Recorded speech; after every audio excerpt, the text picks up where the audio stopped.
Et bonjour à tous, c'est Ime Fourmi. Alors non, comme vous le voyez, en tout cas pour le moment, ma reine Caribara n'est pas morte. Alors qu'est-ce qui s'est passé avec cette jeune colonie? Et ben en fait, ce qu'il faut savoir, c'est que j'ai reçu cette colonie fin avril, donc il y avait à peu près 50-100 ouvrières. Donc je les ai reçues, le transport s'est bien passé, elles étaient toutes bien en vie. Et puis donc je les ai passées rapidement dans un e-building avec certains tubes qui étaient ouverts et accessibles et d'autres pas, hein, pour pas avoir une surface de nid trop importante, parce que ça aussi c'est pas bon, ça les stresse, enfin c'est assez connu dans la myrmécologie. Bref, la reine et les ouvrières s'installent, tout se passe bien, et au bout de quelques jours, je vois en zoomant 3 petits points un petit peu rougeâtres comme ça sur la tête de la reine. Et là je me dis, mince catastrophe, ça ressemble fortement à des acariens suceurs de sang, là il va falloir agir parce que ça va être dangereux quoi. Moi c'est la première fois que ça m'arrive et là je me dis, oula il va vraiment falloir que j'agisse vite. En même temps, j'envoie un message au vendeur qui m'avait vendu l'espèce, je lui dis que sa colonie est infectée. Tout de suite, il me répond et en fait, il me dédommage, hein, donc vraiment super réaction de sa part. Je vais pas forcément le citer non plus, c'est pas le but. Moi, dans la foulée, je fais une commande de taurus, donc d'acariens chasseurs sur internet. Et quelques jours après, je tombe sur cette photo en faisant une recherche sur les Caribara. Et là, je bug en voyant cette image, je me dis mince. C'est une photo que j'ai trouvée sur internet et ça correspond complètement, les 3 points rouges qu'elle a sur la tête, ça correspond complètement à ce que j'ai sur ma propre reine. Et du coup je poursuis mes recherches et en fait je découvre qu'il s'agit des ocelles. Donc c'est 3 yeux en fait placés sur la tête de la fourmi, notamment les fourmis sexuées mâles et femelles. Alors pas toutes les espèces mais il y en a chez pas mal. Et en fonction des espèces c'est vrai que la forme est différente. Et donc chez les Caribara, ces ocelles ressortent particulièrement du crâne et ont cette forme un petit peu en fait que vous voyez. Et donc ces ocelles sont sensibles aux rayons infrarouges, elles sont souvent disposées en triangle sur la tête des fourmis et ça leur permet de détecter les sources de chaleur. Donc là je m'aperçois de mon erreur, je me rends compte que j'ai fait tout ça pour rien, sauf que 2-3 semaines après je vois que les fourmis meurent, il y a de la mortalité, elles vont plus spécialement dans l'aire de chasse. Et je fais un zoom encore sur la colonie et là je m'aperçois d'une situation mais totalement catastrophique. En zoomant je commence à voir des petits points blancs, donc ça c'est typique des acariens un petit peu détritivores. Donc je me dis merde, il y a des acariens détritivores dans la colonie, mais en fait en y regardant de plus près, en fait c'est pas tout. Il y a aussi des acariens collés aux fourmis, donc c'est des acariens là clairement suceurs de sang, un peu rougeâtres comme ça, et ils sont vraiment en nombre, donc il y a vraiment des fourmis qui sont couvertes de ces acariens. Alors la reine elle en a un petit peu partout, mais entre guillemets il y a un petit peu d'espace entre les acariens, enfin on voit qu'elle n'est pas recouverte totalement non plus.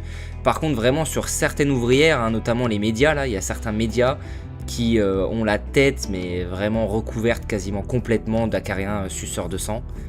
Et suite à ça en fait moi j'ai fait un peu le tour de l'ensemble du setup, j'ai regardé à la fois dans l'aire de chasse, dans tout le nid. Et je suis tombé sur une zone en fait juste à côté du tube qui contenait en fait de l'eau pour humidifier encore un peu plus le nid parce que c'est une espèce qui aime l'humidité.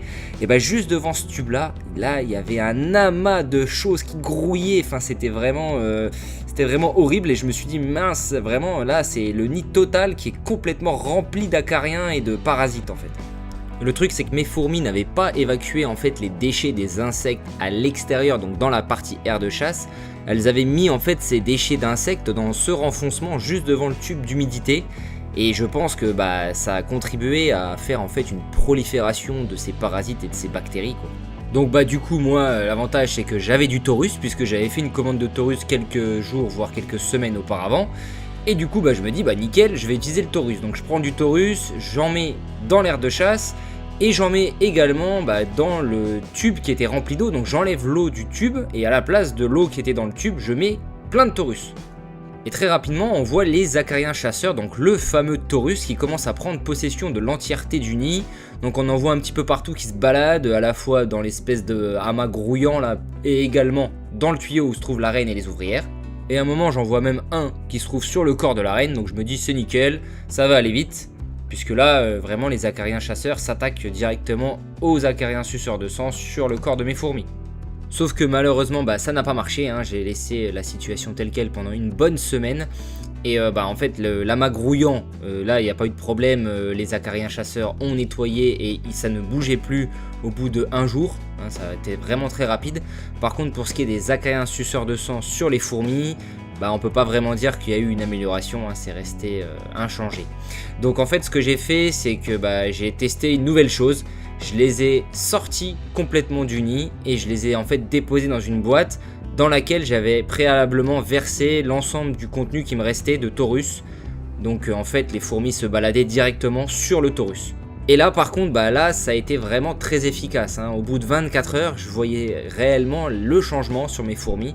Donc on est passé d'une situation où il y avait vraiment beaucoup d'acariens suceurs de sang sur les fourmis à une situation où on en voyait quasiment plus. Bon par contre les acariens chasseurs, en fait en essayant de s'enfuir de la boîte, en montant les parois, bah ils se sont un petit peu englués dans l'anti-évasion que j'avais mis sur les bords de la boîte. Et malheureusement j'ai eu des pertes en fait de mes acariens chasseurs. Ensuite je les ai laissés tels quels pendant 5-6 jours. Tous les jours je venais pour brumiser un petit peu la boîte pour que à la fois les fourmis puissent avoir de l'humidité, boire, et que les acariens aussi puissent être un petit peu dans une situation d'humidité puisqu'ils aiment ça. Et en fait bah, malheureusement mes fourmis sont mortes les unes derrière les autres et il ne restait plus que la reine. Et en fait j'ai eu peur que la reine meure à son tour. Et comme je voyais que sur la reine, bah en fait je ne voyais plus d'acariens suceurs de sang, que la situation je pense s'était clairement améliorée, et ben j'ai fini par sortir la reine et la remettre dans un tube. Donc maintenant j'espère que bah, j'ai raté aucun acarien et que bah, la reine est bien libre de tout parasite. Et puis je croise les doigts, hein, pour qu'elle reprenne la ponte et puis que ça redémarre à nouveau quoi. Voilà, c'est tout pour cette vidéo et pour l'histoire un petit peu tragique de cette fondation. Bon, en tout cas j'aurais appris pas mal de choses, hein, à la fois sur l'anecdote sur les ocelles et également bah, la gestion d'une infestation d'acariens suceurs de sang. Maintenant moi ce que je conseille, hein, sans être du tout expert évidemment, c'est vraiment de sélectionner les fourmis que vous avez envie de traiter, donc notamment la reine bien sûr, et puis de les prendre une par une, de les mettre à l'isolement vraiment en contact rapproché avec le Taurus le plus possible pour que l'effet soit le plus radical possible, hein, au niveau du traitement. En tout cas, si vous avez déjà vécu ce genre d'expérience et si vous avez, je sais pas, trouvé des astuces pour améliorer, hein, tout ce qui est traitement, n'hésitez pas à me le dire dans les commentaires. Et comme d'habitude, si cette vidéo vous a plu et si vous voulez me soutenir, n'hésitez pas à commenter, à liker, à vous abonner. Et moi je vous dis à bientôt pour une prochaine vidéo. Allez, ciao ciao!